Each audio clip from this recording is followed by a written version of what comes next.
मंडल का लोक चाहिए, ना रसातल का लोक चाहिए, ना ब्रह्म लोक चाहिए, ना इंद्र लोक चाहिए। आखिर चाहिए क्या तुमको? तुम इतनी बातों को क्यों स्पष्ट कर रहे हो? तो बहुत सुंदर बात वृत्रासुर कहने लगा। अजात पक्षा इव मातरम खगाः स्तनयं यथा वत्सतराः सुधाता प्रियं प्रियेव विशुद्धिं विषण्णः मनोरविंदाक्षति दृक्षते त्वाम। महाराज, हम एक ही आपसे प्रार्थना करते हैं, क्या जैसे पक्षियों के पंखहीन बच्चे अपनी माँ का बाट जो होते रहते हैं, छोटे से पक्षी के बच्चे जब जन्म लेते हैं और माँ चली जाती है दाना चुगने के लिए, तो वो इंतजार में एक एक क्षण बड़ा मुश्किल से उसका करता है।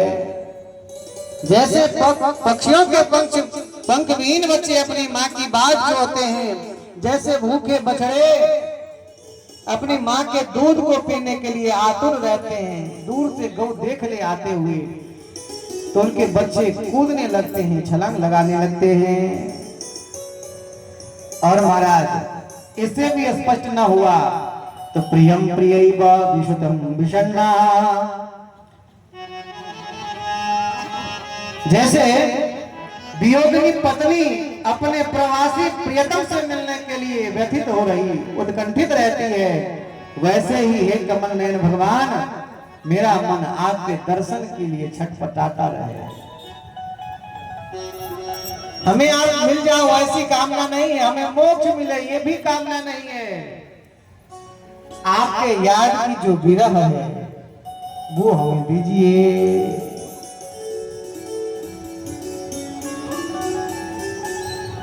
बोल राधा मुकुंद भगवान की।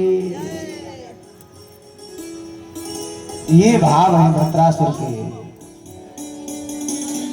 प्रभु, हमें आपसे कुछ चाहिए नहीं, बस आप इतना कृपा करो कि हर पल आपकी याद आती रहे। आप मिलो ये चाहना। अच्छा, किसी को भगवान मिल जाए तो उसको अच्छा लगेगा कि बुरा लगेगा? कह रहे हमको मिले ना, लेकिन ना मिलने का जो गम है, जो दुख है, मिल जाना बहुत खुशी का विषय नहीं। जैसे कोई आपसे बहुत दिन तक ना मिले तो हमारे मन में एक बड़ी लालसा रहती है कि कब उसका मिलन हो हमसे, लेकिन फिर वही मिल जाए और 2-4 बार मिल जाए तो हमारे मन में फिर भाव कम होने लगता है कि अरे मिलते ही रहते हैं। इसलिए दूर रहने वाले सदैव याद किए जाते हैं, पास में है तो भुला दिए जाते हैं। आज वही वृत्रासुर कह रहा है, प्रभु आप मिलो ना मिलो ये हम नहीं चाहते, बस आपकी याद बनी रहे। जिस दिल में आपकी याद रहे प्रभु, दिल मेरा वो दिल कर दो। मेरा दिल वो कर दो आप, जिस दिल में आपकी याद बनी रहे, चाहत लगी रहे आपके महाराज। और वृत्रासुर का वध होता है, भगवान के धाम को जाता है वृत्रासुर। सुखदेव जी कहते हैं हिरण्याक्ष का वध तो भगवान ने वाराह बन करके कर दिया। अब बचा था कौन? बोले हिरण्यकश्यपु। नारायण कवच का उपदेश और फिर सुखदेव जी उस प्रसंग को बढ़ाते हुए सीधे हिरण्यकश्यपु के पास ले जाते हैं और कहते हैं, जब से हिरण्याक्ष मारा गया हिरण्यकश्यपु बहुत दुखी रहने लगा। अपने भाई के मृत्यु का प्रतिशोध उसके भीतर जल रहा है।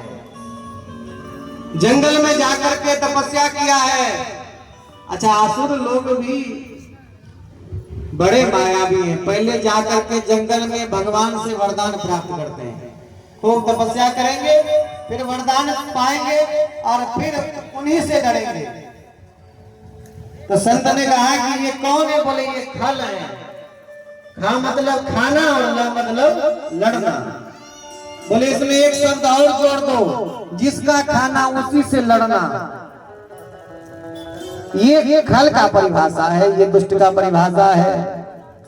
हिरण्यकश्यपु जंगल में जाकर के खूब तपस्या किया।